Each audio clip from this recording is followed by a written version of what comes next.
el doctor, con el rabino Fischel-Slagen, justamente porque él es un experto en temas de bioética, en temas de ley judía, de la halajá, y bueno, queríamos saber un poco, comprender un poco qué opina, qué dice, cuál es la jurisprudencia sobre el tema trasplantes, que por supuesto no existían en tiempos bíblicos, eh, para la ley judía. ¿Cómo estás? Dani Salzman te saluda. Hola Dani, ¿cómo estás? Muchas gracias por llamarme y un saludo a toda la audiencia. Vos sabés que hay por lo menos desconocimiento y en algunos casos confusión respecto de qué se puede, qué no se puede, porque evidentemente cuando nuestras leyes judaicas fueron escritas, lejos se estaba de poder hacer un trasplante de órganos. Y me imagino que han habido adaptaciones de algunas otras leyes, de algunos otros preceptos, a la hora de pensar en un trasplante.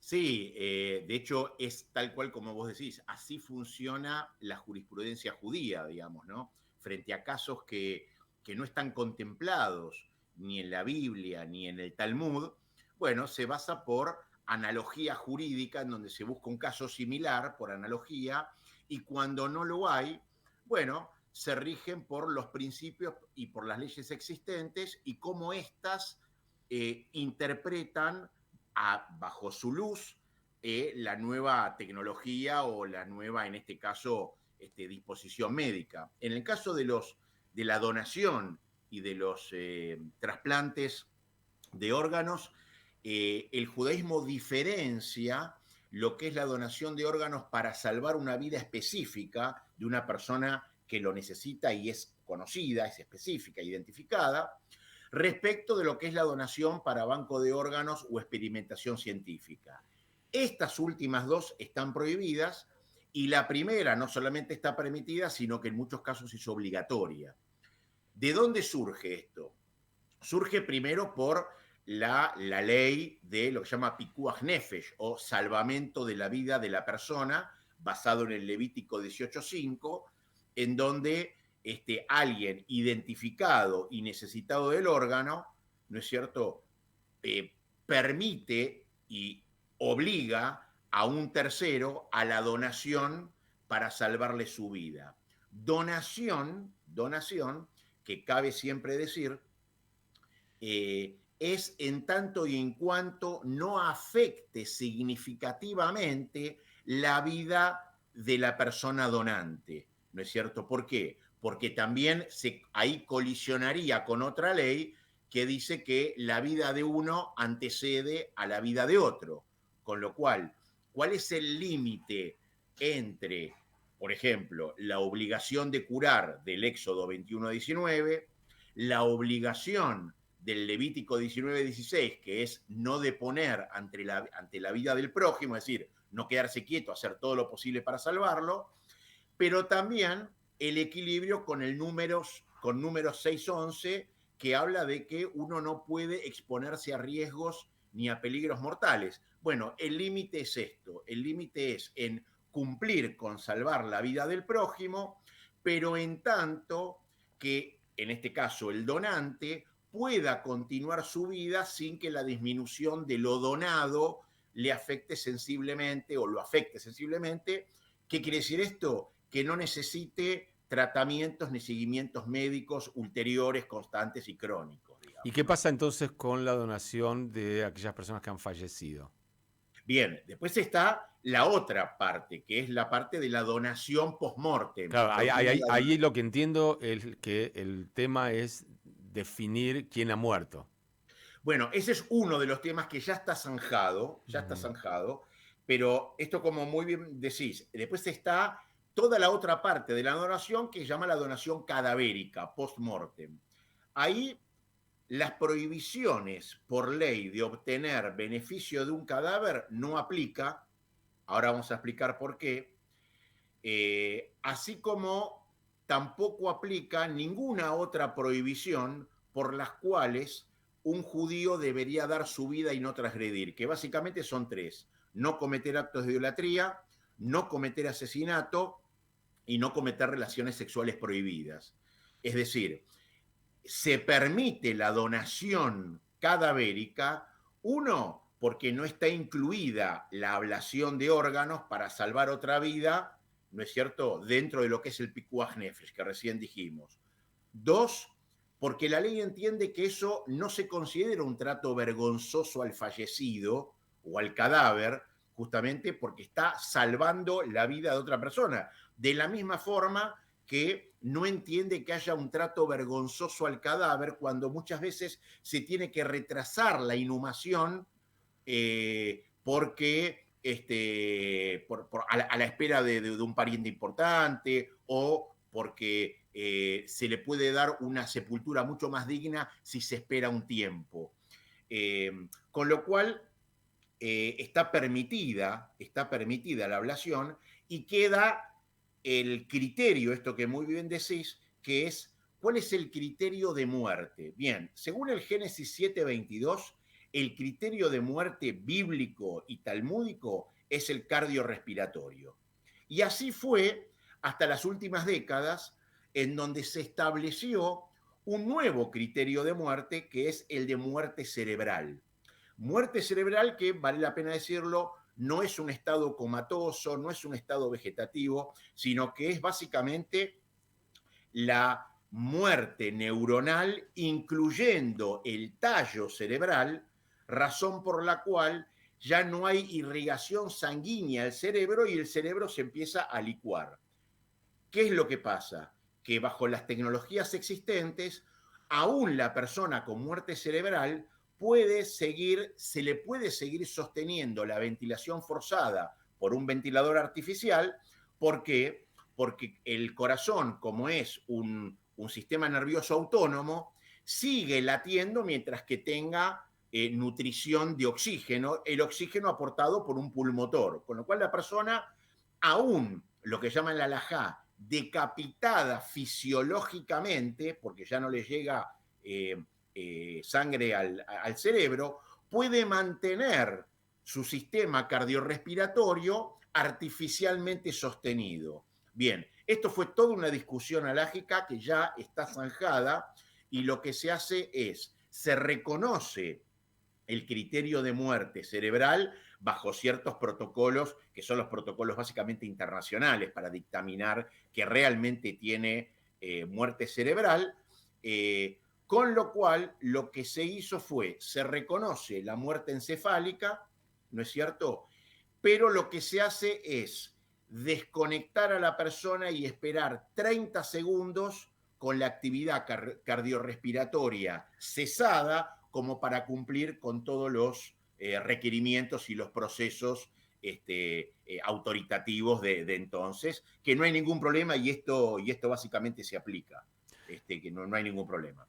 Tengo varias preguntas. La primera tiene que ver con lo que nos contabas al principio, que justamente no está permitido donar para un banco. Ahora, cuando yo expreso mi voluntad de donación, lo hago aún vivo sin saber a quién le voy a donar en el futuro. O sea, yo expreso Muy buena pregunta. que soy Sí, donante. Eso sí sí. puedo hacerlo porque en ese caso yo sí soy donante de alguien que desconozco. Bueno, la pregunta que vos estás haciendo fue motivo de una presentación que yo hice en el 2019 para justamente en pos de que haya mucho más donantes, porque siempre la oferta de donantes es muy inferior a la demanda. Y lo que hice fue presentar un proyecto muy similar al que existe en Israel, en donde la persona tiene una tarjeta de donante y puede donar bajo las condiciones axiológicas de su confesión. Por ejemplo, en Israel la tarjeta dice donante regular, donante alágico. ¿Y en qué se diferencia? En que ya hay protocolos para decir, bueno, esta persona que es donante alágico, vamos a respetar lo que dice alajá, lo que dice el alajá, para la ablación de órganos. Entonces, eso amerita que la persona que quiere donar, porque la verdad que siente y está obligado alágica y éticamente a donar para salvar vidas, pueda hacerlo dentro de su marco axiológico. Yo lo presenté, esto debe estar dormido en algún cajón, si es que no se tiró.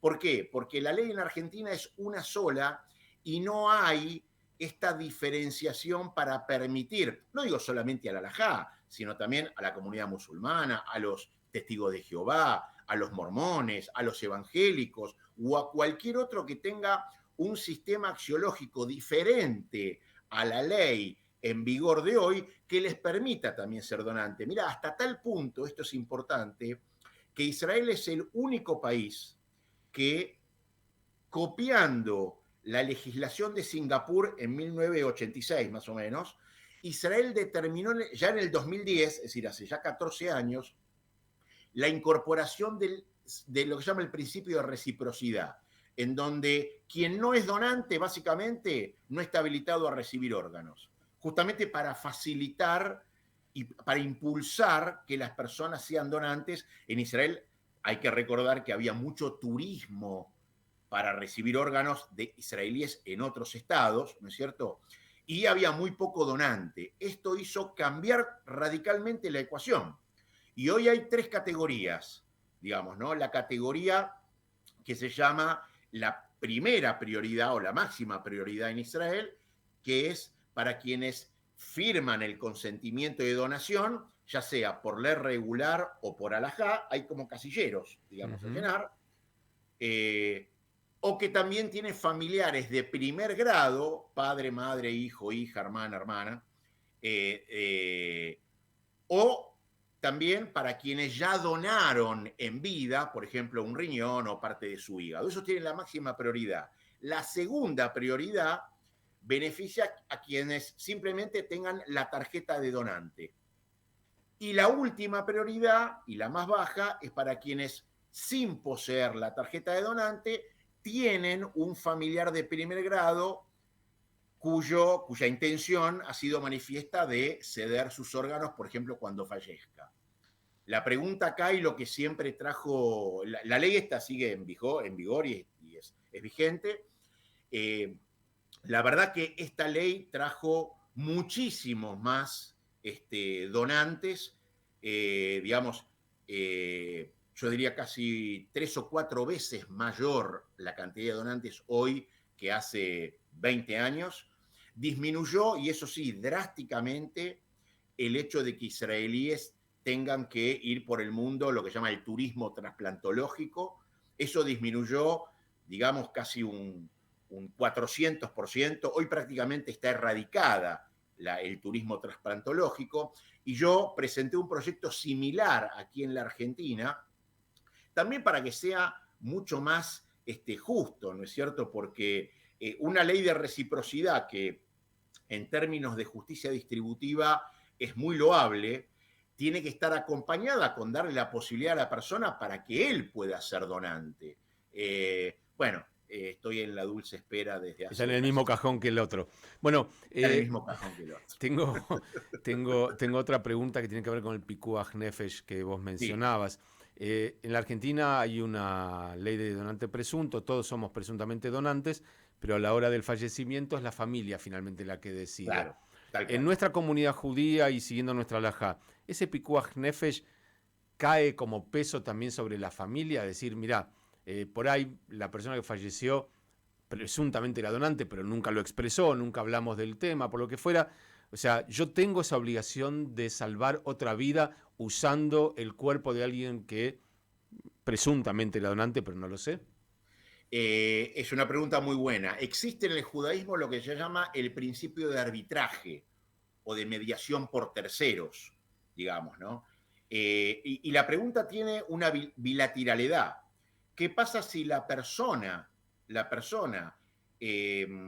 como presunto donante, por ahí no estaba en sus capacidades? A mí me ha tocado casos de lidiar con el Incucay cuando la persona no estaba en capacidad de decidir, nunca había decidido, se considera presunto donante, pero pertenece a una familia observante, Uh -huh. en donde el criterio que indica la ley no es el alágico. Bueno, yo ahí he hecho innumerables trámites para salvar esta situación, diciendo que, por ejemplo, cosa que es verdad, que la persona no estaba capacitada para mostrar su voluntad y que el familiar se opone, y en este sentido la ley respeta eso, y viceversa también.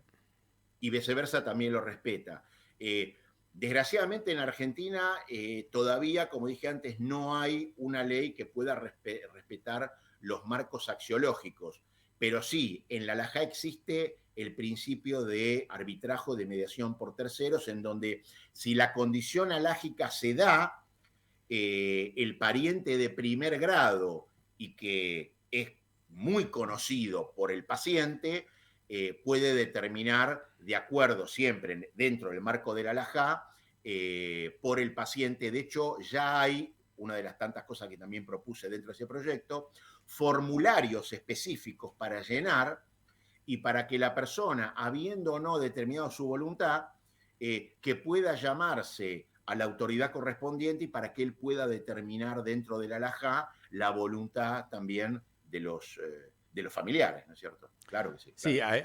hay que contarle a la gente que tampoco hay tanto tiempo desde el fallecimiento de una persona para hacer muchos trámites ni legales ni alágicos, porque la decisión que tienen que tomar los médicos para hacer la ablación tiene un tiempo Esto es muy rápido, es claro. muy rápido, es muy rápido, por eso el protocolo, la ventaja que tiene es que ya queda estandarizado y no hay mucho para pensar, directamente el médico ya tiene el Ujú. protocolo, sabe si llamar o no al INCUCAI y ya, digamos. El protocolo tiene esa función de no ponerse a pensar y a decidir en el momento, sino que ya queda establecido. Esta era parte también de una ley que presentábamos con el senador Ricardo Antonio Guerra, que fue el senador que lo reemplazó a Menem en su momento, hoy ya no es más senador, que era parte de una ley que se llama proyecto de ley proyecto de ley de autoprotección y poderes preventivos, que lo que hacía era, lo que hace es extender la reglamentación de las directivas anticipadas amparadas por la Constitución a cuestiones no solamente de salud, sino también patrimoniales y no patrimoniales. Bueno, otro proyecto más que, habiendo tenido aprobación en comisión, todavía está en el sueño de los justos en el Senado de la Nación. Te voy a hacer un par de preguntas que no son directamente sobre trasplantes, pero que probablemente sean temas que ya se están discutiendo. Uno es el del diseño de órganos o las células madre, y la otra el tema de trasplantes de órganos de animales que no sean humanos. ¿Qué pasa con el tema del judaísmo en esos dos casos? Bien, vamos de lo último a lo primero. Respecto de lo que llama el xenotrasplante, que es cuando se trasplantan órganos de animales no humanos a humanos, no hay ningún tipo de problema. Vamos a poner el caso polar, ¿no? Y que se usa válvulas cardíacas de cerdos, ¿no es cierto? No hay ningún problema, porque lo que está prohibido es ingerir el cerdo, ¿no es cierto? Ahí no hay ningún problema. Mucho menos con órganos de diseño por máquinas 3D, ¿no? De hecho, de hecho se están haciendo, que sería muy parecido a lo que es un marcapaso. Ahí lo único que dice la halajá es que hay que ver si ese marcapaso, en el caso de que, o ese órgano, en caso de que sea, que tenga eh, partes removibles, cuando el paciente fallezca, si se lo puede extraer para reutilizarlo en otro. Ahí hay una pequeña discusión, pero que hace 2 años ya quedó salvada, en donde si el instrumento está preparado para ser removible y el instrumento no, o el aparato biotecnológico no fue comprado como propiedad del difunto, entonces se lo puede remover una vez que fallezca, para ser utilizado en otro, ¿no es cierto? ¿Y no podría la familia, como en el caso de un órgano, decidir donar ese aparato, aunque no haya sido comprado, aunque sí haya sido comprado? Si es comprado, entonces la familia, por supuesto, puede decidir. Si no es comprado, quiere decir que ese aparato no le pertenece al difunto, le pertenece a un tercero, con lo cual la familia no puede tener injerencia en eso, claro. Una verdad de perogrullo, pero se entiende que todos este tipo de aparatologías no interfieren con el, por ejemplo, el respeto por el Shabbat, ni mucho menos, aun cuando sean eléctricos, aun cuando haya que manipular algún tipo de botonera. No, para nada, Lo para mismo que estar nada. internado y que haya aparatología. por la misma razón que abarca lo que es el Pikuach Nefesh. Pikuach Nefesh doje Shabbat. ¿Qué quiere decir? Para salvar a una persona se pospone todas las leyes, incluidas las del Shabbat, salvo 3, que es asesinato, relaciones sexuales prohibidas e idolatría, que son las únicas 3, son los únicos 3 preceptos que son intransgredibles aun cuando yo tenga que dar la vida por ellos, claro. Sí, yo tengo un amigo médico en Israel que me contaba que cuando era joven la peor guardia era la del Shabbat a la noche, porque había gente que aguantaba, que pensaba, decía, mira, ¿sabes qué? Puedo esperar hasta que termine el Shabbat. Y claro, llegaba con cuadros mucho más graves, cuando no tenía ninguna necesidad de hacerlo. A veces uno por desconocimiento también pone en riesgo su propia vida, o la de un hijo, o la de un ser querido, por algo que no debiera, ¿no? Muchas veces pasa eso, por eso yo siempre recomiendo estudiar y ver los casos, porque muchas veces uno se inflige daño sin sentido, realmente sin sentido, y puede agravar una situación y devenir en un riesgo de vida importante cuando no debería serlo, digamos, ¿no? Hay muchísimos casos que incluso talmúdicos, ¿no es cierto?, en donde no sé qué pasa si una persona se corta un dedo, no es se corta la piel, una falange directamente. Bueno, hay muchos casos. Es más, está el típico caso de la mujer embarazada, que la mujer embarazada, cuando empieza con trabajos de parto, claramente debe transgredir el Shabbat para hacer lo necesario para que alguien la atienda, no solamente por su vida, sino por la vida de su hijo también. Porque Pikuach Nefesh también incluye el Safek Pikuach Nefesh, que es cuando hay una duda sobre el peligro o no de vida, y ahí en Nachmanides, en el siglo ya XII, él habla que el Safek Pikuach Nefesh no es tanto por la mujer, sino por el feto, por el embrión, porque dice, esto es Safek, es duda, ¿no es cierto? Si lo que el embrión engendrado va a ser nefesh o no a partir del nacimiento, con lo cual ante el Safek hay que ir al médico, tal cual. Por supuesto, uno no va a ir al médico si tiene dolor de cabeza y transgredir Shabbat, no, claramente no, siempre hay un equilibrio. Claro, pero ahí está el problema, o sea, puede parecer tonto, pero para muchas personas es un problema tomar una decisión porque por sus creencias no lo haría, pero un dolor de cabeza puede ser el principio de una ACV. O sea, es un momento en el cual uno, bueno, si habitualmente me duele un poco la cabeza después de leer, bueno, dejo de leer y descanso. Pero si nunca tuve un dolor de cabeza y lo estoy sintiendo en medio de Shabbat y siento que es extraño y que nunca me pasó, evidentemente, y como decía vos, ante la duda. Y claro, y síntomas de que podría llegar a una ACV, por supuesto, claro. Por eso es importante siempre estudiar bien lo que dice la halajá, y por supuesto también estar familiarizado con la mínima sintomatología de episodios que pueden llegar a devenir en algo muy grave, como por ejemplo esto, el ACV, ¿no? Fischel, se van agregando preguntas, enseguida lo vamos a terminar, porque se termina el programa, pero ese concepto de Pikuach Nefesh rige para la persona que está sufriéndolo y para aquellos que puedan ayudarlo a no sufrir. Digo, por ejemplo, viene una persona observante en Shabbat, me golpea la puerta y me dice, yo no tengo auto, no tengo cómo llegar a un hospital, me llevas a un hospital porque mi hijo o yo o mi mujer nos sentimos mal.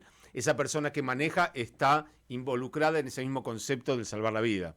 Este concepto de Pikuach Nefesh deviene de toda persona que resulte necesaria para salvarle la vida a la persona en riesgo, involucrando a la propia persona en riesgo. Claro, ahora, por ejemplo, si viene una persona, este caso que vos decías, viene una persona, te toca la puerta, te dice, mira, no tengo plata, no tengo auto, no tengo cómo llegar al sanatorio y tengo este problema. En Israel, en Shabbat, por ejemplo, no hay taxis en Shabbat, no sé qué hacer. No hay nada. Sí. Entonces, vos obviamente vas a agarrar el auto, la vas a llevar al hospital.